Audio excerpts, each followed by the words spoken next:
Les murs en bauge font partie du paysage architectural de l'Eure. Ils forment des murs d'enceinte solides qui protègent du vent, constituent d'incomparables brise-vues et dont les qualités esthétiques en font un incontournable du patrimoine architectural normand. Vous avez tout un panel d'insectes comme les abeilles solitaires, comme les bourdons, comme les abeilles charbonnières, qui sont en fait des animaux qui vivent seuls, des insectes qui vivent seuls et qui vivent dans des cavités.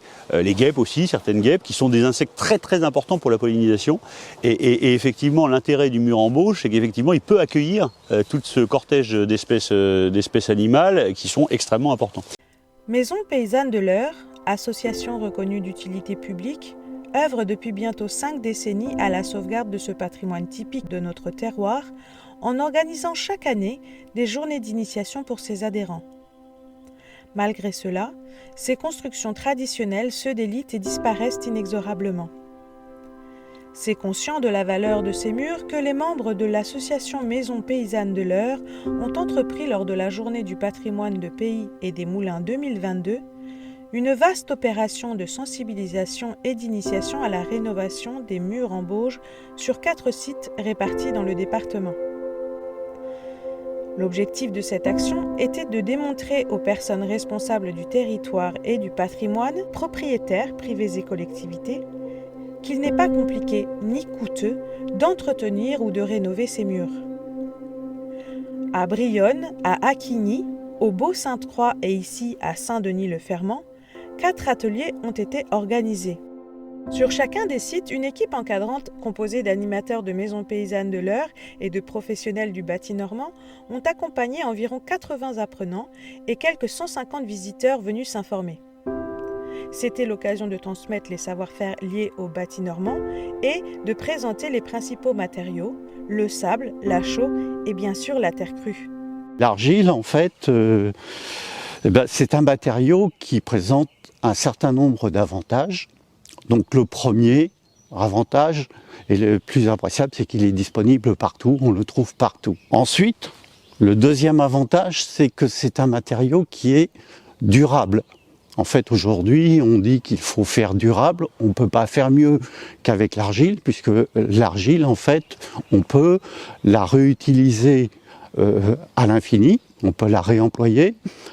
En fait, c'est un matériau qui ne nécessite que très peu d'énergie grise, puisqu'on l'a localement, il n'y a pas à aller la chercher.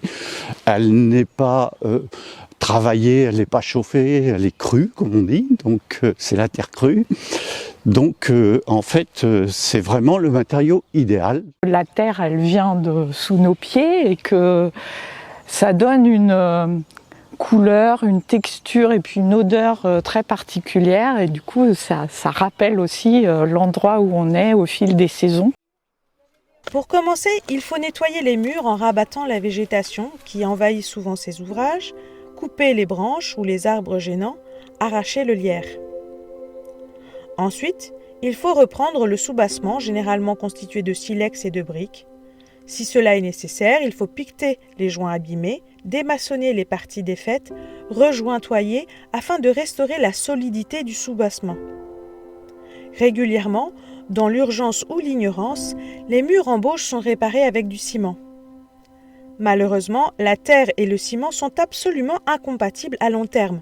Ainsi, il faut veiller à enlever toutes les reprises en ciment s'il y en a et passer une brosse dure pour faire tomber toute la bauge friable.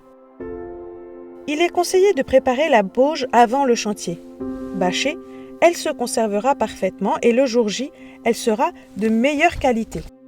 Le mélange pour celle-ci ne se fait pas à partir d'une formule figée. C'est la texture finale qui déterminera les proportions des différents matériaux. En général, on commencera par mélanger la terre crue et l'eau jusqu'à l'état plastique. Ensuite, on incorpore le sable nécessaire et pour finir, la paille, voire de l'anas de lin.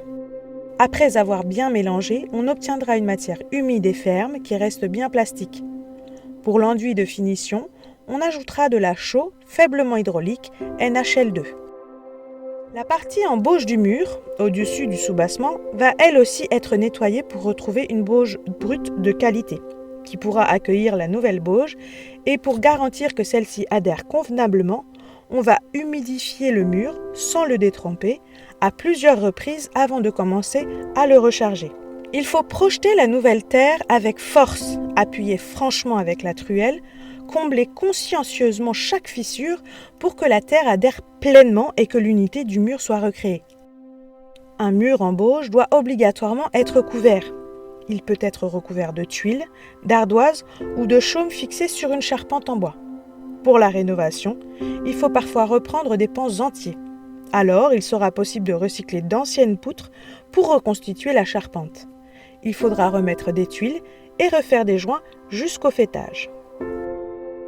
Pour Maison Paysanne de l'Eure, le moment du bilan de cette première édition 2022 est venu. Participants, propriétaires de murs et élus ont tous pu trouver à leur échelle une pleine satisfaction. Très rapidement, on se retrouve en famille. Franchement, sincèrement, avec le repas partagé le midi, il y avait une très bonne ambiance avec tous les participants qui étaient là, non seulement des membres qui étaient là de Maison Paysanne, mais aussi avec tous les autres personnes qui étaient là, qui venaient comme moi en fait découvrir ce que c'était. Et très rapidement, voilà, ça devient, on se tutoie facilement, on échange, on se rend compte qu'on a quand même pour beaucoup de choses à peu près les mêmes valeurs. Enfin, on adhère à peu près aux mêmes valeurs.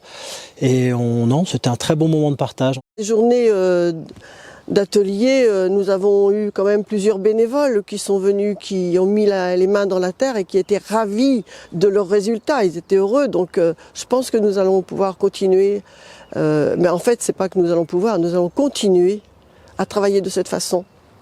L'organisation et la structure du chantier, c'est super bien déroulé, quoi.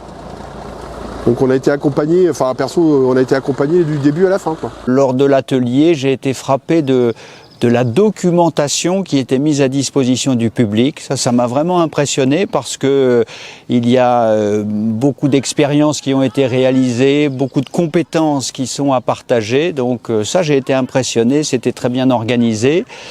Et puis deuxièmement aussi, ce sont les acteurs qui nous ont témoigné de leur savoir-faire, communiqué leur passion pour la sauvegarde des murs en bauge. Et donc vraiment, on était enthousiastes des discours qui ont été portés par les uns et les autres. Et je pense que ça a plu à l'ensemble des participants. Ça a été complètement en évidence que de soutenir cette opération. C'est ce qu'on peut appeler de la mise en tourisme, c'est-à-dire qu'un type de chantier de restauration de murs en bauge crée une attractivité touristique. Et donc ce type d'atelier sert aussi à faire découvrir le petit patrimoine d'un territoire, sert également de transmetteur et de transmission entre différentes générations. Donc c'était encore une fois une réelle évidence pour nous que de venir soutenir les maisons paysannes de l'Eure. Après cette première édition, les élus des communes participantes distinguent de nouvelles directions à prendre pour valoriser ces petits patrimoines vernaculaires. C'est un patrimoine qui est un peu menacé, un peu en danger, auquel on ne prête pas souvent attention et qui mérite vraiment que l'on le restaure, le conserve. Et ça, on peut sensibiliser les habitants, mais sensibiliser les élus, c'est aussi un challenge, vraiment un défi, un enjeu important. On peut le faire au niveau de nos communautés de communes, de nos communes, communautés d'agglos, notamment en intégrant dans les plans locaux d'urbanisme ou urbanisme intercommunaux la nécessité de protéger comme élément remarquable le patrimoine en terre, le patrimoine en bauge. Ça peut être une action forte, un marqueur d'une communauté d'agglomération ou de communes pour sauver son patrimoine. Nous souhaitons former quelques agents de la ville de Brianne pour qu'ils soient plus vigilants par rapport à des petits travaux, mais aussi qu'ils soient capables de les faire. Pour le département de l'Eure, on avait lancé il y a quelques années une opération Mon village, mon amour. Le titre était évocateur et peut-être que cette action-là, elle peut se poursuivre en préservant les murs, en intégrant du petit patrimoine, mais du patrimoine quand même très valorisant pour nos communes du département de l'Eure. Pour l'édition 2023 de Sauvons nos murs, Maison Paysanne de l'Eure nourrit de nouvelles ambitions. Une première expérience, permet d'y voir plus clair dans la stratégie à tenir pour continuer à transmettre le savoir-faire et accroître la sensibilisation à la sauvegarde des murs en Bauge dans le département de l'Eure.